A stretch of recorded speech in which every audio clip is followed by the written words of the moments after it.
Muy buenos días a todos nuestros seguidores de nuestra página de Facebook.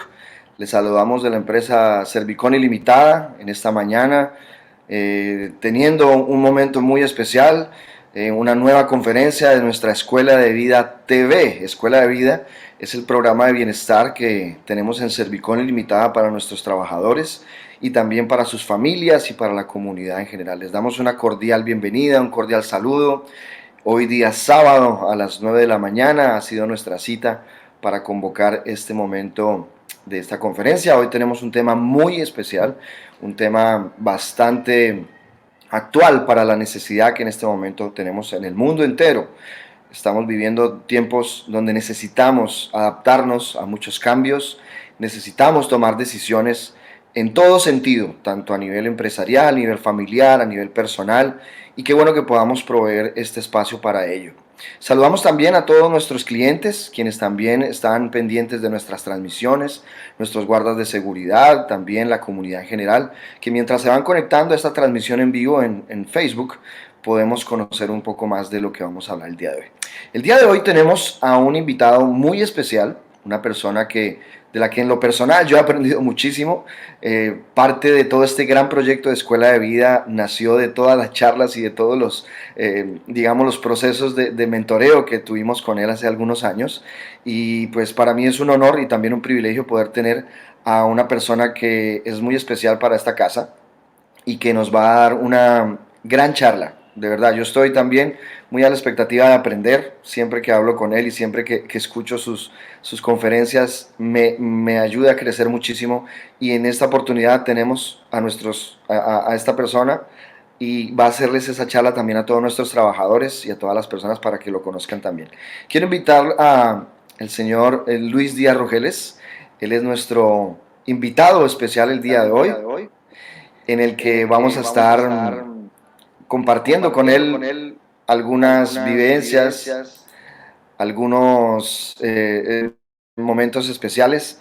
Quiero hacerte la presentación, Luis. Luis Díaz Rugeles es ingeniero de sistemas de la Universidad Industrial de Santander. Tiene un MBA de la Universidad del Norte. Ha sido ejecutivo por más de 36 años en una compañía colombiana multilatina. Ha sido catedrático de la Universidad del Norte por más de 10 años.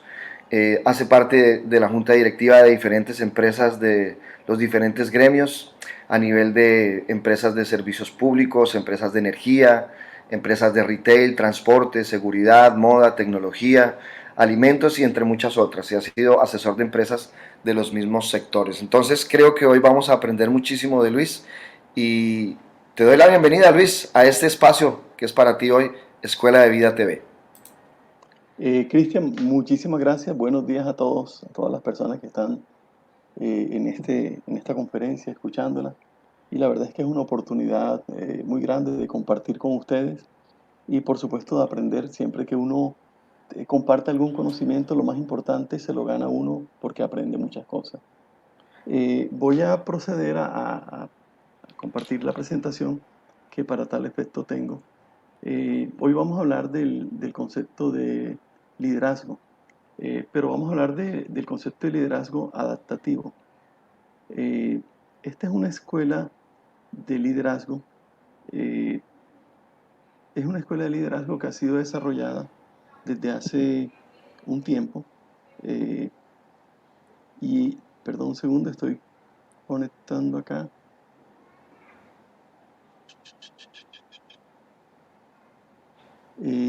Perfecto, aquí está. Eh, Perfecto, deben estar mirando. Existen diversas escuelas de liderazgo. Hoy vamos a hablar del concepto de liderazgo adaptativo. El liderazgo adaptativo es una escuela que fundamentalmente se apoya en tres elementos. El primero son actitudes y habilidades, las actitudes que tienen que tener las personas y las habilidades que tienen que desarrollar, el conocimiento que las personas adquieren y la base son los valores que las personas construyen y los valores que desarrollan. Y esto es muy importante porque finalmente, cuando hablamos de liderazgo, hablamos de personas. Y cuando hablamos de personas, tenemos que tener muy presentes sus valores. Hoy vamos a hacer una introducción. Esto es Este es un tema muy profundo y voy a hacer mención al creador de este concepto, que es el doctor Ronald Heifetz. Doctor Ronald Heifetz es una persona muy especial. Él es el director del proyecto de educación para el liderazgo de la Escuela de Ciencias Políticas John F. Kennedy de la Universidad de Harvard. Y dentro de las publicaciones que él tiene, él es el autor de Leadership Without Easy Answer. Es, es, una, es un documento muy interesante porque claramente te está diciendo no existen respuestas ni preguntas fáciles, ¿verdad? Eh, Al final del día, ¿qué es lo que tenemos que tener presente? Tenemos que tener presente que en todo el mundo los cambios se van produciendo y se producen en los mercados. Los mercados no son estáticos, los mercados cambian a cada momento, cambian los consumidores, cambian la forma como consumen, cambia la competencia que era en algún momento una, mañana se convierte en otra. Quien era tu asociado ayer, mañana es tu competidor. Y la tecnología también cambia mucho. Son cuatro componentes que cambian de una manera muy rápida. La noticia es que cada vez cambian más rápido. Y al cambiar cada vez más rápido, nos colocan en una condición diferente, una condición que nos genera una serie de retos. Ahora, esto está forzando a las organizaciones, todos estos cambios, a clarificar sus valores. O sea, la organización como tal tiene que estar muy definida, muy precisa en cuáles son realmente sus valores. Y tiene que empezar a desarrollar nuevas estrategias, porque las estrategias que ya tenías en un mercado diferente, con unos consumidores viendo las cosas diferentes, con una competencia diferente, con otras tecnologías, cambia de manera radical. Eh, Hay que aprender otras formas de operar, hay que aprender otras formas de hacer las cosas. Y esto es un reto supremamente importante. Las formas que veníamos haciendo no necesariamente son válidas. Para lograr esto, la principal función del líder, el líder tiene una función fundamental y es movilizar a que la gente, movilizar a la gente de toda la organización, ¿verdad? Ese realmente es como el gran reto del líder. Tiene que lograr que esas personas vean estos cambios. El líder tiene que tener la capacidad de predecir esos cambios, de mirar esos cambios y movilizar a toda la organización. Ese es un elemento fundamental. Ahora, para desarrollar el liderazgo adaptativo, se aplica una estrategia que tiene seis principios básicos. El primer principio es lo que se denomina salir al balcón. Salir al balcón es una metodología que se usa y que consiste en la habilidad de alejarse por un momento de donde están ocurriendo las cosas, para poder reflexionar y preguntarse realmente qué es lo que está pasando, o sea, cuál es la música detrás de las palabras. Hay que tener muy clara la diferencia entre lo que las personas expresan verbalmente o con su lenguaje corporal y lo que en el fondo es el mensaje de lo que están diciendo. No siempre esto es coherente y hay que entender exactamente qué es lo que está pasando. Eso es un elemento supremamente importante. Eh, el otro punto es, hay que entender cuáles son los temas reales que hay debajo de la superficie. O sea, realmente, cuáles son las incomodidades o cuáles son las situaciones que se están presentando y que la gente no se atreve a expresar. Eso hay que entenderlo, hay que entenderlo. Y esa actitud, porque esto es una actitud de analizar lo que está pasando, resulta muy útil porque permite contemplar el sistema como un todo, permite mirar toda la problemática, analizar la estrategia que estamos aplicando o la que queremos aplicar, corregir el rumbo, porque de pronto necesitamos hacer cambios, descubrir cuáles son las áreas claves que podría estar dejando de lado en la estrategia, porque de pronto hay cosas que no estamos considerando. Y desde ese balcón se puede ver realmente el bosque, o sea, se puede ver toda la problemática, no solo el árbol, o sea, no solo un punto en particular. Ese es el gran beneficio del concepto, del principio de salir del balcón. Es mirar desde afuera los problemas y a partir de ahí empezar a analizarlos de una manera eh, muy clara.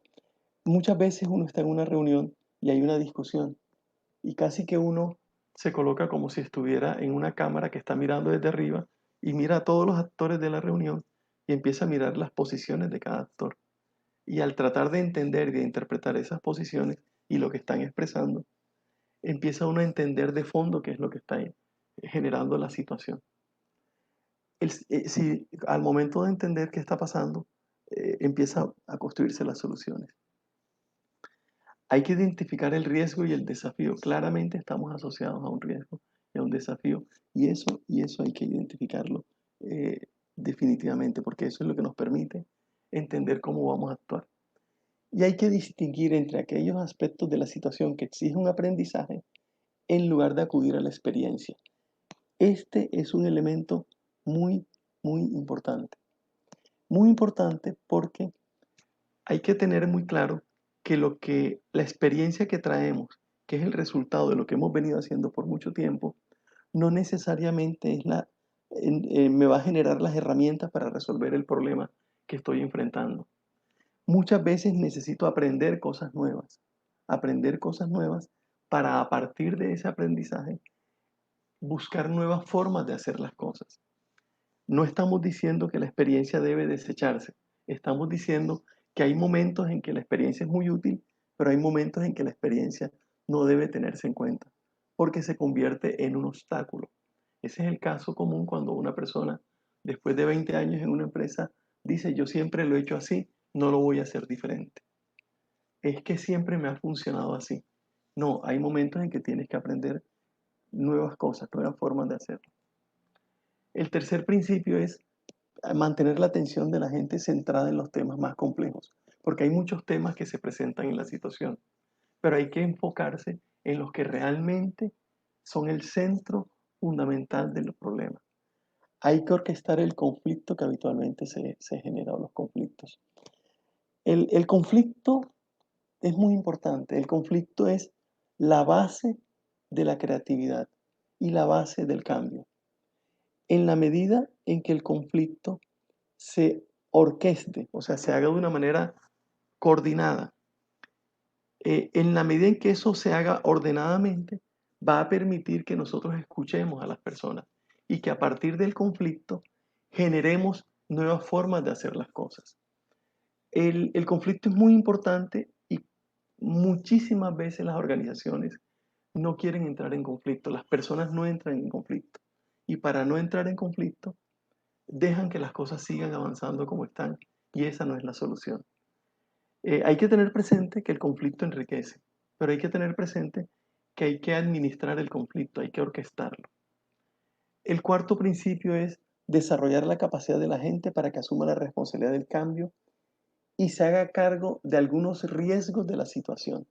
O sea, claramente el cambio genera unas responsabilidades y genera unos riesgos.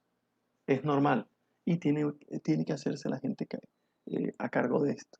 Hay un quinto principio y es mantener la inquietud que provoca todo cambio dentro de un rango productivo. Y esto es bien importante. Cuando a nosotros nos cambian una situación, a nosotros se nos genera un estrés. El día que nos dijeron a nosotros que teníamos que irnos como país a una cuarentena y que no podíamos ir a la oficina y no podíamos salir de la casa, se nos genera todo un estrés, todas las cosas nos cambiaron. Ese estrés que se genera nos afecta mucho, pero ese estrés hay que mantenerlo dentro de un rango que permita que las personas sean productivas. Hay que administrarlo. Nadie puede aprender si se siente abrumado. O sea, cuando ese estrés coge a la persona y lo supera, la persona queda inmovilizada. Si la adaptación demanda ajustes demasiado dolorosos o si el conflicto se torna destructivo.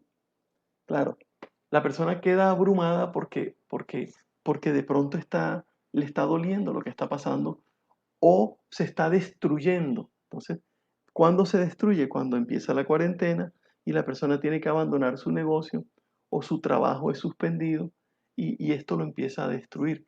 Le resulta muy difícil a la persona analizar la situación. Eso genera la importancia de administrar esa inquietud que se genera.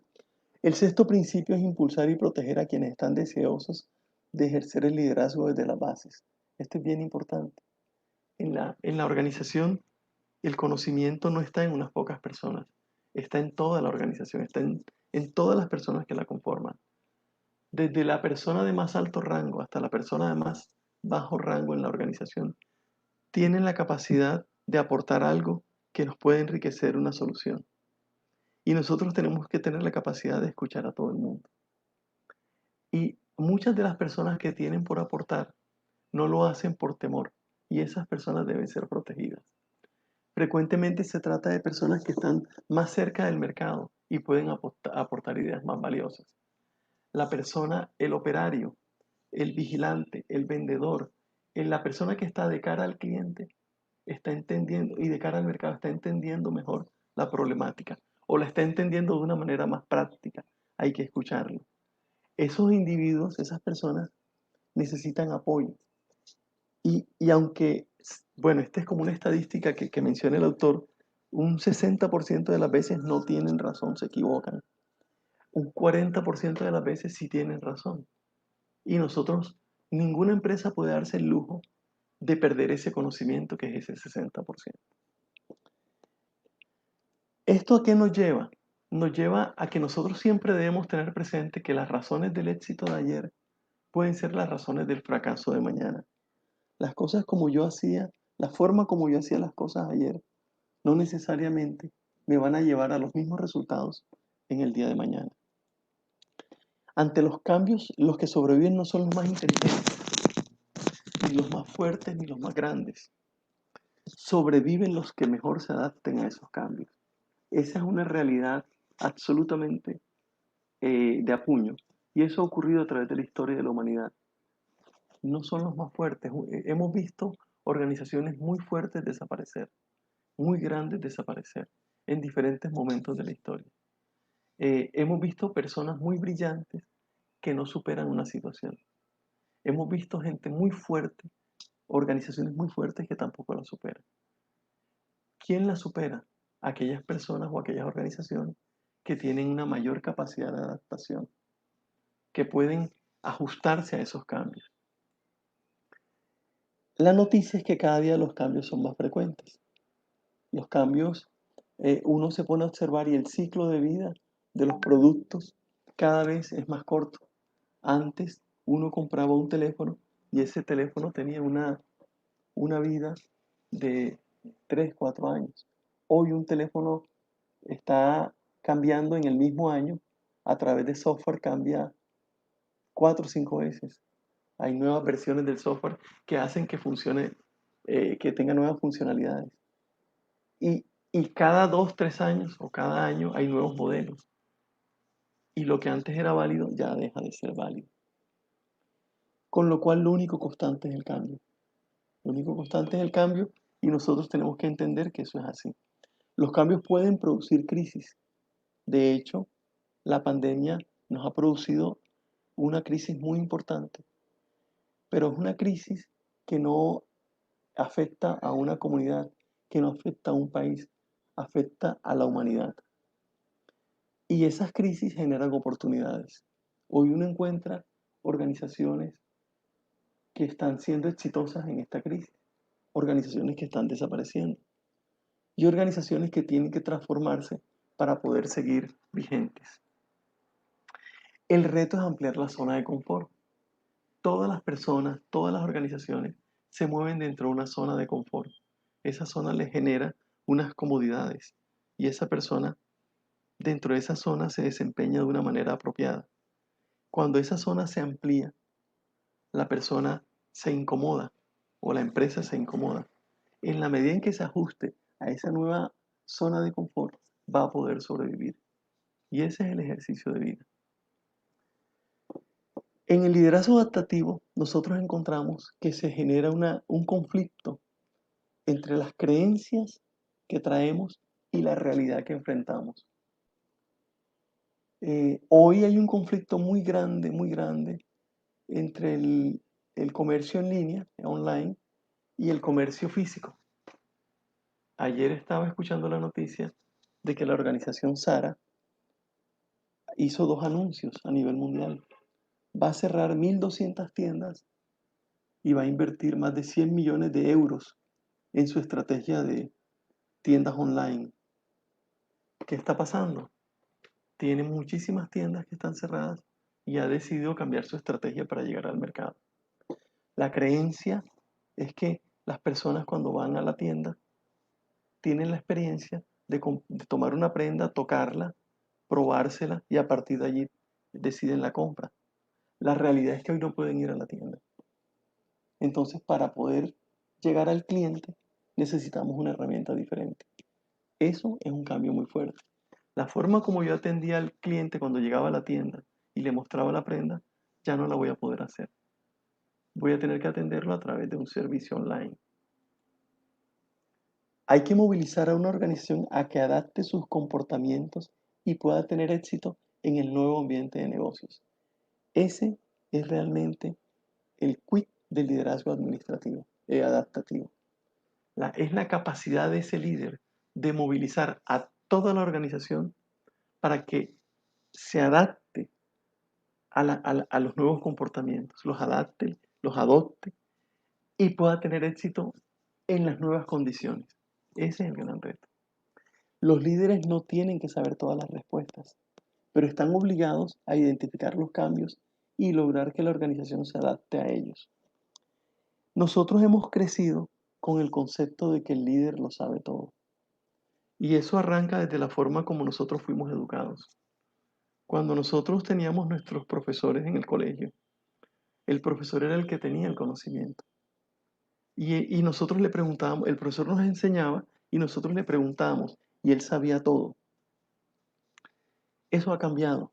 Eso ha cambiado porque hoy, con la llegada del Internet y con el acceso y la democratización del uso del Internet y de las tecnologías, el conocimiento se ha democratizado, es la expresión, y está al alcance de todo el mundo. Entonces, cuando el conferencista está hablando de liderazgo adaptativo, mucha gente está desde su teléfono inteligente buscando qué es liderazgo adaptativo y está mirando y está leyendo cosas sobre el liderazgo adaptativo. Entonces, la persona va tomando conocimiento, el conocimiento está llegando al mismo tiempo a mucha gente. Entonces, ese líder no va a tener capacidad de saber más que todo el mundo, pero sí tiene que saber qué cambios vienen y cómo mover a la organización para que se adapte a esos cambios. La adaptación sugiere que honremos nuestra historia y a la vez empezar de cero. Perdón, en vez de empezar de cero, en vez de transformar. Esto es una cosa bien importante. O sea, yo no puedo pensar en destruir todo lo que viene. Sara no puede decir de las, no sé si son 10.000 o 5.000 tiendas que tengo, voy a destruir todas las tiendas y voy a empezar solamente comercio en línea. No, voy a seguir con unas prácticas que antes tenía y voy a incorporar unas nuevas prácticas. Yo no puedo olvidarme de todo, porque dentro de las cosas que yo he hecho históricamente, algunas tienen vigencia, otras no la tienen. Con lo cual, la adaptación es eso, adaptarse. Es un proceso de evolución, no es una revolución, no es una transformación, es una evolución. Hay que evolucionar, hay que adaptarse. La responsabilidad de las soluciones se traslada a toda la gente de la organización, a la inteligencia colectiva. Y esto es muy importante. El líder no tiene todas las respuestas. Decíamos que hay un 40% de las opiniones de la gente en la empresa que tienen muchísima validez. El líder tiene que tener la capacidad de que ese 40% sea escuchado y de incorporarlo. Ahora, lo difícil es saber cuál es ese 40% y cómo se incorpora. Pero las soluciones tienen que ser el producto de la inteligencia colectiva, no de la inteligencia individual de un líder o de un grupo de líderes. Tiene que ser la unión de la inteligencia colectiva. La inteligencia colectiva está en contra de los líderes que actúan como un mesías. Las sociedades no pueden tener líderes que son un mesías y que te tienen las respuestas a todo. Las respuestas están en cada persona. Cada persona tiene la respuesta a las inquietudes y a los retos. Tiene que analizarla y va a encontrar las respuestas. Liderazgo y autoridad son dos conceptos que entran en conflicto. Y vamos a definir cada uno de ellos porque a partir de la definición que le demos, vamos a entender por qué entran en conflicto. Vamos a entender autoridad como el poder otorgado a una persona o a una entidad de manera formal. Entonces, cuando a la persona le dan el cargo de gerente o de director de departamento o de coordinador o de supervisor, la empresa lo está empoderando con una autoridad. Pero esa autoridad no necesariamente le da el liderazgo. El liderazgo se lo da la forma como la persona actúe. Uno puede encontrar personas que no tienen, en una reunión puede encontrar personas que no tienen la autoridad mayor, pero ejercen el mayor liderazgo. Y eso pasa muchísimas veces. El liderazgo es algo que se gana, y se gana desde lo moral y desde el conocimiento. Y el liderazgo es fundamental. Nunca debe faltar confianza en el líder. O sea, nosotros debemos confiar en el líder. Ahora, ese líder tiene que ganarse la confianza. Tiene que haber valores compartidos. En una organización, si no hay valores compartidos, estamos en el lugar equivocado. Si yo no estoy de acuerdo con los valores que se promulgan en mi empresa, en la empresa para la que yo trabajo, yo estoy en el lugar equivocado. Eh, yo debo compartir esos valores. Esto es una cosa que es bien importante. Cuando hablo de valores, y es importante tenerlo presente, yo me refiero no solamente al enunciamiento de unos valores y de unos principios, me estoy refiriendo a que ese enunciado que se hace se cumple en el día a día. Por ejemplo, si la empresa decide actuar de manera honesta, tiene que ser honesta en todos los escenarios. Y eso duele. No todas las organizaciones tienen la capacidad de actuar con 100% de honestidad. Entonces el tema de valores es un tema que te da autoridad moral o te quita autoridad moral. Yo no puedo pedirle a mi hijo que no consuma alcohol si él cuando llega a la casa me encuentra borracho o me encuentra consumiendo alcohol. Yo pierdo toda la autoridad moral. Entonces, tengan presente que yo como padre tengo una autoridad, pero para tener liderazgo sobre mi hijo, tengo que ganarme ese liderazgo. Y ese liderazgo me lo da el cumplimiento de los valores. Debe haber un lenguaje similar. Y esto del lenguaje similar es muy importante, porque muchas veces, sobre todo, eh, se presentan diferencias cuando hay diferentes culturas en una organización. Muchas veces en una organización se presentan que hay personas de diferentes regiones o de diferentes países. Y eso genera lenguajes diferentes. O personas que, que tienen principios o manejos diferentes. Eso puede generar lenguajes diferentes. Hay que unificar el lenguaje. Hay que unificar el lenguaje. Un ejemplo de eso es cuando uno le pregunta a un funcionario, cuéntame si tal trabajo ya está listo. Y la persona te dice, está prácticamente listo. Prácticamente no existe. Prácticamente es que no está listo.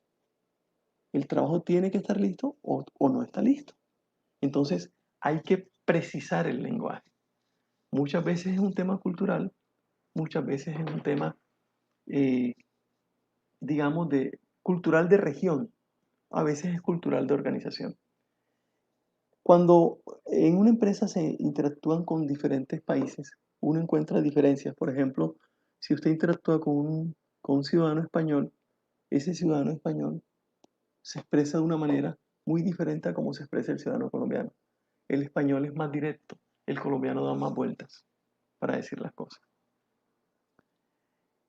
No debe faltar la tradición, o sea, nosotros debemos respetar la historia. La historia ha llevado a las empresas y a las personas a donde estamos. De hecho, somos exitosos por estar donde estamos. Entonces yo no debo pensar que eso que ya pasó, nada de eso sirve.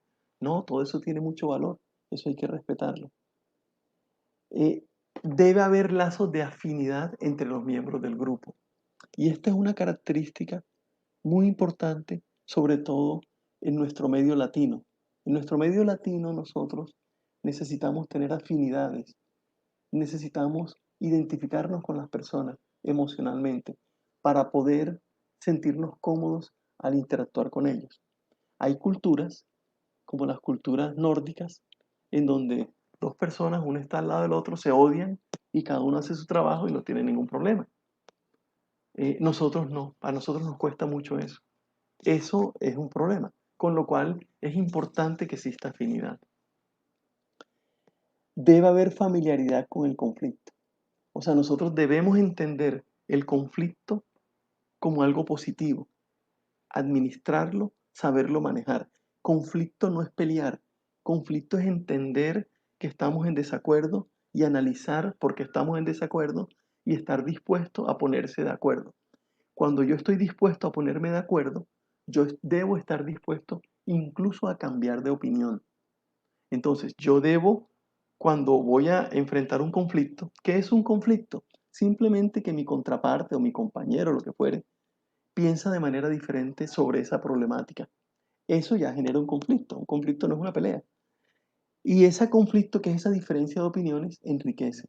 Enriquece porque esa persona está en desacuerdo, porque está entendiendo unas cosas que yo no estoy entendiendo. Y las está entendiendo porque está viendo unas cosas que yo no estoy viendo.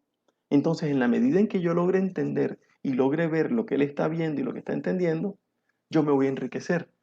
Y si él hace lo mismo, también se va a enriquecer. Y finalmente, lo que vamos a construir es una solución que es la unión de las dos inteligencias. Se empieza a dar la inteligencia colectiva. Por eso el conflicto es tan importante. El conflicto es una fuente de creatividad. Eh, Tampoco debe faltar el establecimiento de normas que recompensen eh, la solución y el aprendizaje de nuevas conductas. O sea, nosotros debemos incentivar a que la gente promueva nuevas formas, incentivar la creatividad. Eso es muy importante. La creatividad es algo que termina siendo el factor diferencial de las sociedades. Cuando uno observa las sociedades que más se han desarrollado en el mundo, son las sociedades que más desarrollan conocimiento. Y el conocimiento se desarrolla a partir de creatividad. Cuando uno mira los márgenes de rentabilidad o de utilidad o de industrias que se fundamentan en conocimiento, son unos márgenes grandísimos. Cuando las industrias se fundamentan en operaciones básicas, los márgenes son mucho más pequeños, muchísimo más pequeños. Un líder debe tener la fortaleza emocional para tolerar la incertidumbre, la frustración, la angustia y el dolor. Y eso es así. Cuando usted se enfrenta a situaciones diferentes, va a haber momentos de incertidumbre.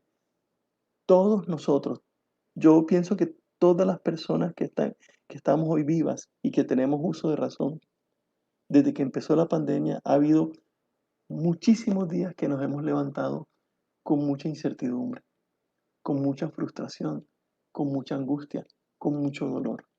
No importa la posición de la persona, no importa si tiene plata, si no tiene plata, si tiene trabajo, si no tiene trabajo, no importa, porque esta es una situación diferente.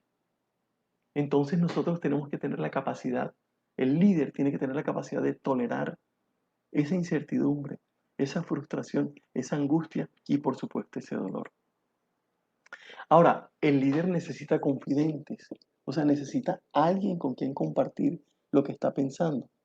Pero son personas con las que no existen conflictos de intereses. Y si existen, son muy pequeños o son manejados. Y con las que se puede compartir lo que uno siente y lo que uno piensa. Un confidente es una persona que tiene la capacidad de decirte que está o no está de acuerdo con lo que tú le estás diciendo, más allá de que te guste o no te guste. Y ese confidente que tiene esa capacidad, y bueno, y más allá de que a ese confidente lo afecte su opinión, cuando una persona tiene la capacidad de ser ese confidente, ha logrado un punto muy valioso, porque la persona está opinando de manera imparcial. El buen consultor se mide no solo por conocimiento, sino por la capacidad de opinar de manera imparcial. Eso significa que el buen consultor es capaz de decir, Señor, usted no necesita mi consultoría. ¿Quién es un buen consultor? Un buen médico que el paciente va y el médico le dice, señor, yo no soy el médico que usted necesita, vaya a otro lugar. Cuando usted actúa de esa forma, usted posiblemente pierde una transacción, pierde una venta, pero gana un cliente. Gana un cliente y ganar un cliente es mucho más importante que ganar una venta. El cliente es para mucho tiempo, la venta es para corto plazo. Pero ese confidente es el que le sirve al líder de sparring y le dice, siento que lo estás haciendo bien o siento que lo puedes mejorar en esto y en aquello.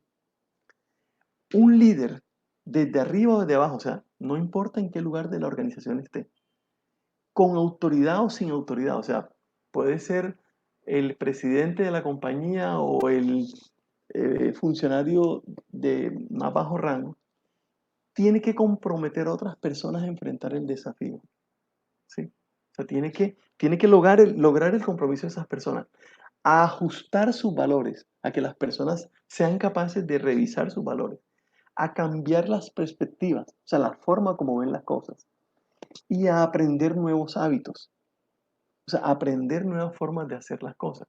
Cuando hablamos hábitos, no estamos diciendo solamente una nueva forma de hacer la cosa, es que es una nueva forma, pero que la conviertes en un hábito, o sea, que terminas haciéndolo de manera inconsciente, de manera habitual, sin que te lo tengan que decir.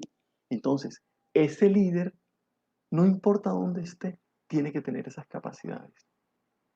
Ahora, fíjense que esto cuando dice un líder desde arriba, desde abajo, con o sin autoridad, ¿qué nos está diciendo?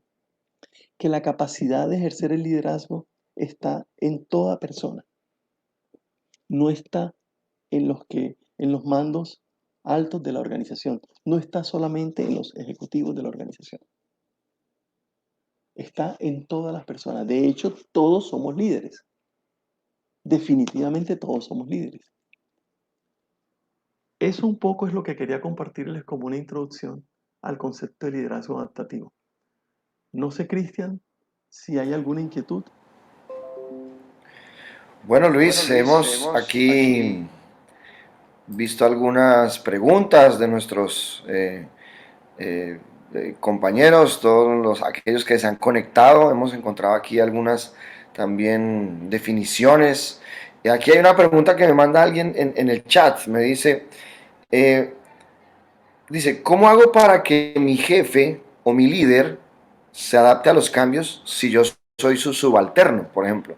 Me hace esa pregunta y pues también me llama a mí la atención, porque de alguna manera hay momentos en los que de pronto uno es consciente de esta realidad y las situaciones no son las más favorables quizás para mantener esa adaptación. ¿Cómo yo desde abajo puedo inspirar a quienes son mis jefes o quienes son mis líderes? Esta es una situación muy común, más común de lo que uno quisiera, eh, y creo que es una oportunidad muy grande. Y se ha dado durante toda la humanidad, durante toda la historia de la humanidad, esta situación ha ocurrido. Yo voy a colocar un ejemplo y le presento excusa a las mujeres porque de ninguna manera quiero aparecer como sexista o no sé qué. Pero si uno observa la historia de la mujer, eh, el, por las definiciones que se vinieron dando en la humanidad a través del tiempo, el hombre, seguramente por su fortaleza física, por su contextura, empezó liderando el hogar y empezó liderando la sociedad y empezó liderando las empresas, gradualmente, empresas, sociedad. Eh, y por muchos años las mujeres no podían votar y por muchos años las mujeres no se educaban en las universidades. Hoy uno encuentra que todo hombre, toda mujer, o sea, entran sin distingos y se educan y trabajan como ejecutivas en las más grandes compañías. O sea, esto ha ido transformándose. Este, afortunadamente, ¿verdad? Sin embargo, si uno observa, en esa fortaleza que se da, la mujer siempre yo soy un convencido de que la mujer es absolutamente más inteligente que el hombre. No tengo ninguna duda. Y la mujer históricamente, si ustedes miran la historia de la humanidad, miran cómo ha sido el comportamiento de reyes, eh, analizan toda la historia de la humanidad, las mujeres, sin tener la autoridad, han tenido liderazgo, han tenido poder. Es así que una reina hace que el rey haga lo que ella necesita. Y el ejemplo más simple es el que todos tenemos en la casa. O sea, cada uno de nosotros no puede decir que hace lo que quiere en su casa, porque simplemente tiene a su esposa que termina siendo la persona que termina tomando las decisiones. Yo creo que todos tenemos la capacidad de inducir comportamientos, ¿verdad? Y, y claramente esa capacidad de inducir comportamientos tenemos que, así como lo han hecho históricamente las mujeres, nosotros también podemos hacerlo con nuestros jefes. Y nosotros podemos gerenciar a nuestros jefes. Una primera forma es nunca decirle no, pero mostrarle las razones del no. Entonces, cuando mi jefe me dice, ¿por qué no pinta esa pared de azul? Y yo pienso que pintarla de azul es un error. Yo le digo, claro, jefe, con mucho gusto yo la pinto. Jefe, permítame que yo le haga un par de comentarios. Si yo pinto la pared de azul, es posible que cuando llueva, el nivel del agua, y yo le empiezo a ir y le doy las razones por las cuales yo creo que la pared no se debe pintar de azul. Si mis razones tienen validez, mi jefe las va a terminar escuchando. Si mi jefe es obcecado y no lo escucha, cuando llueva, la pared se va a dañar. Y entonces yo no le voy a ir a decir a mi jefe, jefe, como le dije, ¿no? Mi jefe me va a volver a llamar y me va a decir, vuelve y pinta la pared. Jefe, ¿de qué color quiere que la pinte? Píntele de azul. Jefe, si la pintamos de azul, va a pasar esto. Es más, ya pasó. Si quiere, yo se la pinto, pero vea lo que está pasando. La invitación mía es que con la fuerza de los hechos y con la fuerza de la razón, nunca digas no. Siempre presenta los argumentos constructivamente. No cuestionas los argumentos de tu jefe.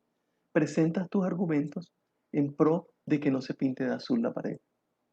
Y esos argumentos harán que él entienda. De pronto, en la medida en el grado de ego que él tenga, en mayor ego va a demorarse más en entender, en menor ego va a entender más rápido, ¿verdad? Con el paso del tiempo, él va a entender que cuando llevamos a Luis para que me pinte la pared, Luis me da su opinión. Y qué bueno, de eso algo aprendo. Y es un trabajo que hay que hacerlo continuamente, constructivamente y sin ser incómodo con el jefe, tratando de ayudarle para que él no se equivoque. Porque si él se equivoca, a él le va mal. Y si a él le va mal, a la empresa le va mal. Y si a la empresa le va mal, a todos nos va mal. Entonces yo tengo que educarlo contándole las razones de por qué sí debe hacerlo. No le cuestiono las razones de él. Porque si yo me pongo a cuestionársela, va a ser difícil que él lo entienda.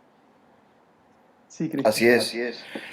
Ahora fíjate, en toda organización hay personas que tienen un liderazgo nato, ¿sí? Que son personas que aunque no tengan un rango o de pronto un nivel de autoridad, se siente en su manera de ser, en su carácter, en sus valores, todas unas capacidades para tener un liderazgo en su puesto de trabajo, en su familia, en el entorno y salen mucho a relucir. ¿Cómo manejar los egos dentro de una organización? Porque hay personas que de pronto pueden tener mucho liderazgo y quieren hacer cosas y hacer cosas y hacer cosas. Por ejemplo, aquí vemos un comentario de nuestro gerente general. Dice, hablando de Maradona, sí, jugaba como ninguno e hizo un equipo, una máquina, pero uno ve sus valores, su estilo de vida y fue un buen líder, un buen ejemplo para la sociedad. Simplemente dio un resultado que alimentó el orgullo de una nación por ser campeona del mundo. pero sus valores quedan a un lado. ¿Cómo manejar esas personas que son buenos líderes, que tienen grandes capacidades, pero su carácter y sus valores no son congruentes con lo que pudieran llegar a ser? Te pongo el caso contrario, un Pelé o de pronto un Michel Platini, que llegaron a ser grandes figuras de liderazgo. Tantas personas, ¿no? Que uno ve que en la cancha fueron muy buenos líderes y que después del tiempo pierden ese liderazgo. A ver, es que vamos a separar dos conceptos. Uno el de autoridad y otro el de liderazgo. Eh, en el caso de un talentoso como Maradona, como Messi, eh, y las empresas a veces tienen personas así, o sea, que son muy talentosos. Hay que entender que esas personas, eh, como todo ser humano, se mueve en un marco de valores. La pregunta es si los valores de esa persona encajan dentro de los valores de la organización. En este caso, de la selección argentina o de representar el país que es Argentina, o bueno, en Colombia ha pasado de jugadores también muy buenos. eh, y finalmente, creo que ese liderazgo, si está enmarcado en unos valores que son antivalores, eh, es un liderazgo perjudicial. Entonces tú podrías decir que un narcotraficante de los muchos que ha tenido Colombia ha sido un líder, y claramente ha sido un líder, ¿verdad? Pero un líder es fundamentado en antivalores.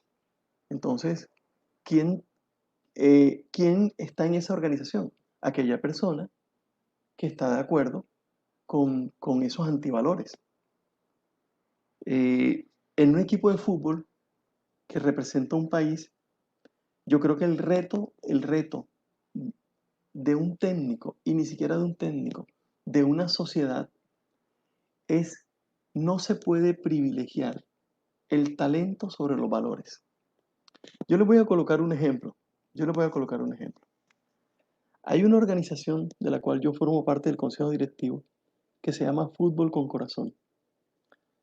Fútbol con Corazón es una fundación que viene desde hace varios años utilizando el fútbol como un instrumento para enseñar valores a través de ese fútbol. Y lo primero que hace Fútbol con Corazón es que, bueno, primero son muchos niños, los equipos los conforman niños y niñas, y un partido de fútbol de ellos tiene 4 tiempos. Un primer tiempo en donde se sientan y se ponen de acuerdo respecto a los valores. Un segundo tiempo en donde empiezan a jugar, que es lo que sería el primer tiempo que nosotros conocemos en fútbol, pero el primer gol lo tiene que hacer una niña. Si no lo hace una niña, el gol no vale. Después de que la niña hace el gol, ese equipo ya puede hacer gol. Cuando un equipo hace gol, los dos equipos celebran. Eso es duro, ¿eh? Los dos equipos celebran. Ese partido se juega sin árbitro, porque ellos no necesitan árbitro, porque ellos deben ser capaces de resolver sus conflictos. Desde niño hay que enseñarlos a que resuelvan sus conflictos, ¿verdad? Y esos niños tienen seminarios aparte del juego de fútbol para resolver conflictos. Luego juegan un tercer tiempo que también es fútbol y luego un cuarto tiempo en donde evalúan al otro equipo y se autoevalúan y determinan qué es más importante. O sea, suman el cumplimiento de las normas y suman los goles y determinan como importante que la suma de los dos define el ganador del partido. No gana el que hace más goles, sino el que cumple más las normas y hace más goles. Con lo cual, una selección de fútbol, como en el caso de la selección de Argentina, la Federación Argentina debería entender que la selección representa al país y representa lo que culturalmente es el país. Y el país no puede permitirse darse el lujo. Cuesta mucho culturalmente, emocionalmente, ser campeón del mundo, pero a costa de principios y valores. No hace sentido. Fútbol con Corazón termina construyendo equipos que son competitivos. Y la norma de ellos es que ellos y están en el torneo y los árbitros los adoran porque ellos no, si cometen una falta, ellos dicen, yo cometí una falta. ¿Verdad? O sea, son muy respetuosos. Iban a jugar la final y la estrella llegó tarde. Y la norma era que la estrella tenía que llegar los jugadores debían llegar a tal hora. Y la decisión fue, no puede jugar. Y perdieron el título. Y ese es el momento en el cual nos acordamos de esa expresión de Maturana que decía, perder es ganar un poco. O sea, si yo pierdo el título porque hice respetar los valores, yo no estoy perdiendo, yo estoy ganando. Eso se complementa, o eso es un ejemplo parecido a lo que yo llamo la teoría del yogur. Y es el papá y la mamá que se van al supermercado y montan el niño en el carrito y mientras hacen mercado se toman unos yogures. Ese papá tiene que tener el cuidado de que cuando lleguen a la caja paguen ese yogur y hacer notar al niño de que el yogur se lo tomaron, pero lo guardan en la cajita y lo pagan en la tienda, en la caja.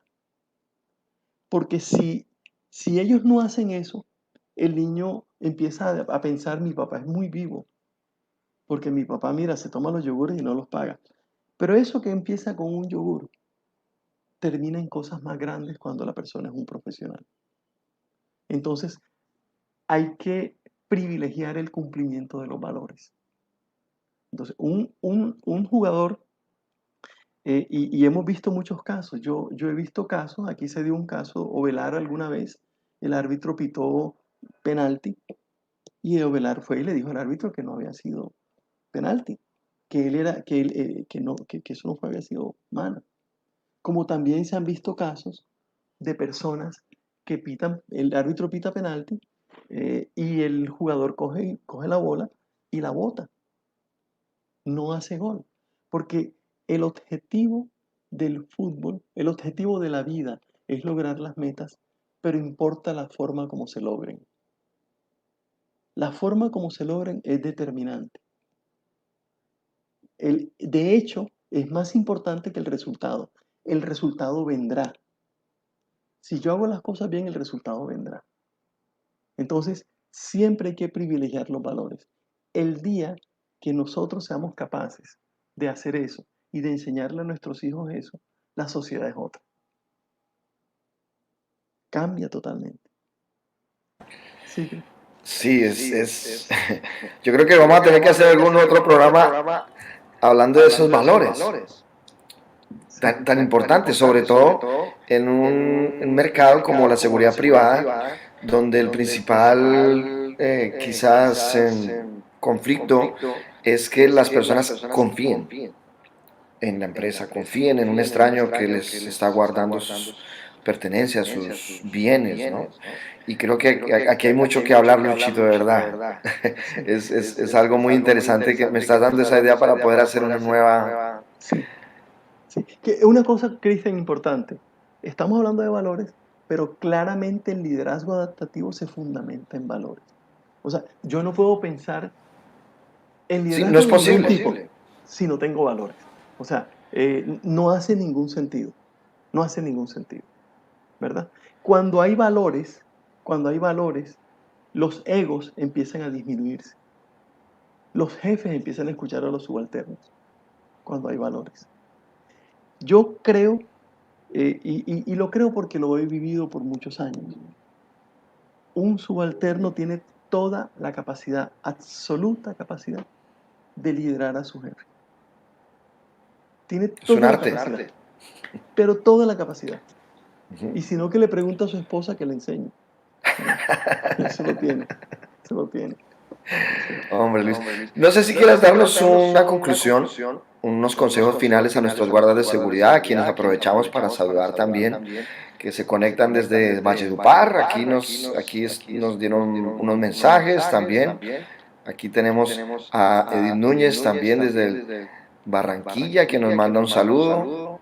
Gracias a Ivonne Díaz de Martelo, que también estuvo allí pendiente de la capacitación.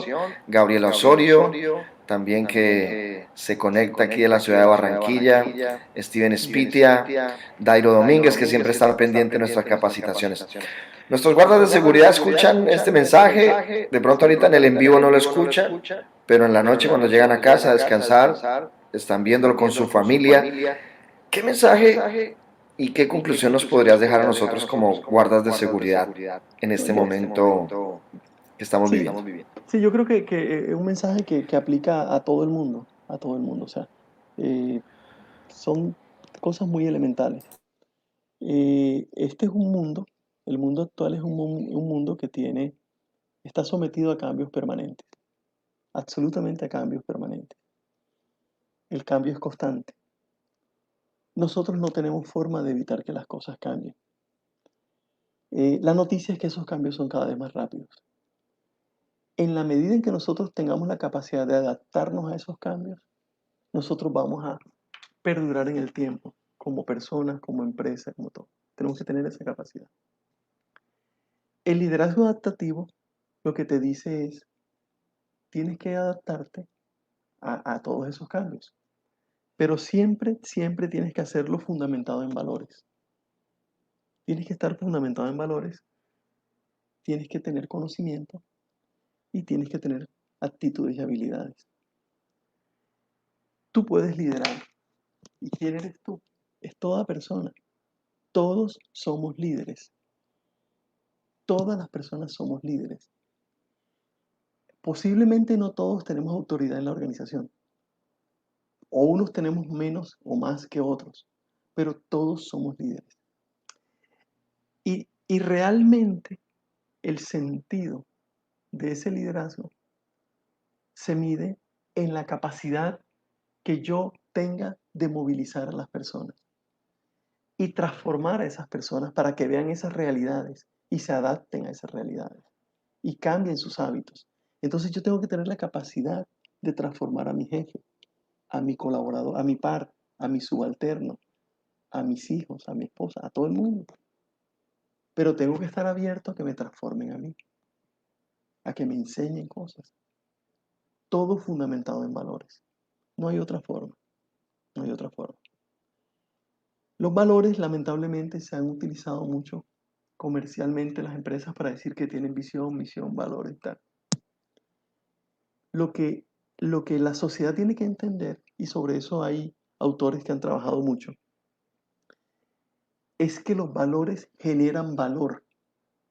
O sea, cuando yo conozco una persona que yo sé que es una persona respetuosa, honesta, esa persona, cuando esa persona, yo tengo identificado los valores, esa persona es digna de confianza.